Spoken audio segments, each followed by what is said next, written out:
All right, tonight, still no word on just who Trump will tap to be his running mate. And while it's unlikely that former Ambassador Nikki Haley is in the running after a contentious primary, Trump and Haley are now both working to unite the Republican Party. Watch this. Nikki Haley said today that she's going to vote for you. It looks like the Republican Party is coming together. Yeah, I think it is coming together. I think it's come together for a long time. You have to understand, we did the nomination process the fastest in history. You know, if somebody else were running, they'd still be running for another month in order to get the nomination. We did it 2 months ago. But the party is together. I appreciate what she said. The party is together, and I think we're going to have a tremendous We saw it earlier. Joining us now with reaction, Fox News contributor Tammy Bruce and the Tudor Dixon podcast host, aptly named after Tudor Dixon. Thank you so much for joining us on Hannity tonight. Tammy, let's go to you first. Pretty magnanimous of both of them to kind of throw their differences aside and say, hey, we're going to vote and support Donald Trump. And I thought Donald Trump was very magnanimous back to Nikki Haley for doing that. Yeah, this has always been an all-hands-on-deck endeavor. It has to be. There's been a recognition, and President Trump's doing what he's doing, and they're trying to destroy his life. He keeps doing it anyway because it's not about him. He actually knows this. He's standing up, obviously, for everyone else, for America, in order to make this work with the damage that has been inflicted, Jason, over the last several years, and with what's been revealed over the last few years about the nature of the bureaucracy.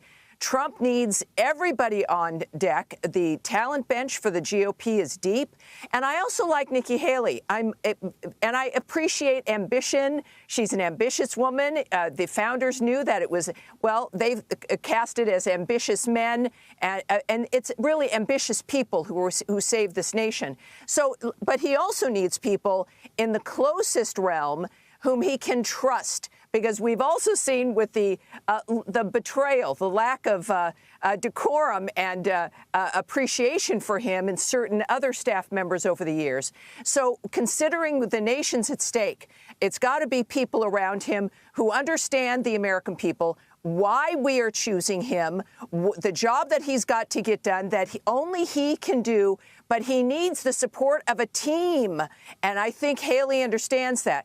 Where she would land, I don't know. Ron DeSantis is in the same boat, right? You've got a lot of great personalities, but it's about the team that makes us work, understanding the importance and the power and the value of Donald Trump in this unique period of time, and then we can start thinking about 28 and 32 and all those other things. It's going to take generations to repair this damage. Yeah. Tudor, I thought Nikki Haley, her timing was good. She did make a national pledge that she would support the Republican nominee, and she followed through on that. Absolutely. I think it was perfect timing. She needed some time to show that she really wanted to think about what happened, talk to her donors and talk to her supporters. All of the people that came to those rallies, she needed to give them time also to heal from that and decide that they were also going to come and bring the party together. But I think in addition to that, she gave the Democrats time to believe that they could take her supporters. And I think that was very key to make sure that for a while they believed they had a chance. And she allowed those polls to creep up for Donald Trump. And just, I believe at the right moment, she came out and said, he's my guy. You guys pretty much always knew he was going to be my guy when I stepped out of the race. You knew I was going to vote Republican. But now I'm coming out as he is high in the polls and Democrats are wondering what they're going to do to say, I'm voting with him and I'm going to take my supporters with me.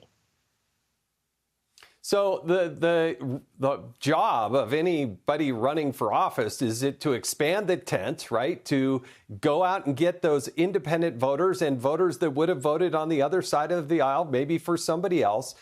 The game we have now is trying to guess who the vice presidential pick's going to be, because Donald Trump said he's probably going to do that at the convention.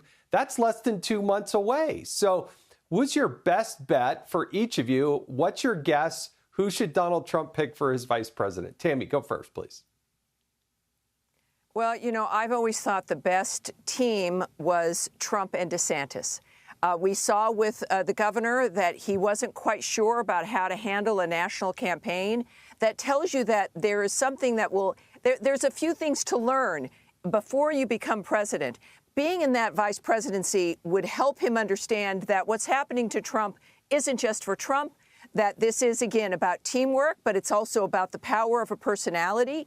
He's young. He's in his 40s. I think that is an excellent position for him. At the same time, you've got to make sure that people understand. And that's the problem with Nikki. She didn't necessarily understand what the American people were thinking and doing.